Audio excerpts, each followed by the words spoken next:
నమస్తే. ఏపీ రాజకీయాలు ఎప్పుడూ ఆసక్తికరంగానే ఉంటాయి. ప్రస్తుతానికి ఏపీలో రాజ్యసభ సీట్ల కోసం పోటీ ఒక రేంజ్లో ఉంది. ఉన్నవి 4 సీట్లు. కానీ ఆశాహులు మాత్రం చాలామందే ఉన్నారు. ముఖ్యంగా టీడీపీలో అయితే పోటీ వేరే లెవెల్. జూన్లో ఏపీ నుంచి పిల్లి సుభాష్ చంద్రబోస్, ఆళ్ల అయోధ్య రామిరెడ్డి, పరిమళ్ నత్వాని, టీడీపీ నుంచి సానా సతీష్ రిటైర్ అవుతున్నారు. ఇందులో సానా సతీష్ గత సంవత్సరం మోపిదేవి వెంకటరమణ వైసీపీకి ఎంపీ పదవికి రాజీనామా చేసి టీడీపీలో చేరడంతో ఖాళీ అయిన సీటు నుండి పోటీ చేసి గెలిచారు. ఆయన పదవీ కాలం మరీ ఏడాదికి మాత్రమే పరిమితమైంది. దాంతో ఆయనకే మరో 6 ఏళ్ల పాటు ఈ పదవిని రెన్యూల్ చేస్తారు అని అందరూ అనుకుంటున్నారు. ఇక అలా చూస్తే మరి మిగిలిన 3 సీట్లలో మరో సీటు టీడీపీకే దక్కుతుంది.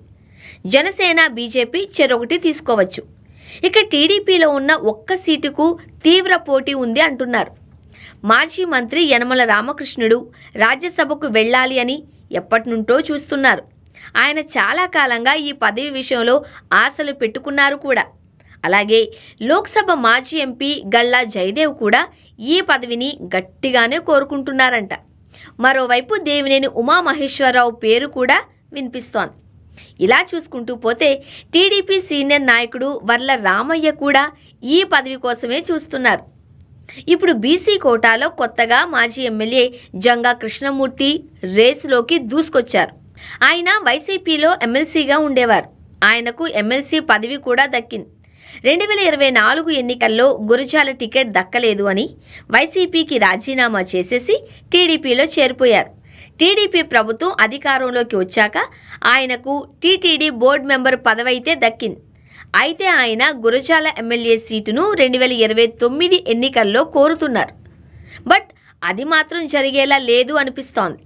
సిట్టింగ్ ఎమ్మెల్యే అనేకసార్లు గెలిచిన ఎరపతినేని శ్రీనివాసరావుకే మళ్ళీ ఆ టికెట్ అని అంటున్నారు. మరి అలా అయితే జంగా కృష్ణమూర్తి రాజ్యసభ రేసులోకి వస్తారు కదా. పెద్దల సభకు తనకు అవకాశం ఇవ్వాలి అని ఆయన కోరుతున్నారట. అయితే ఇప్పటికే ఆయన ఈ దిశగా అధినాయకత్వానికి సంకేతాలు పంపించారట.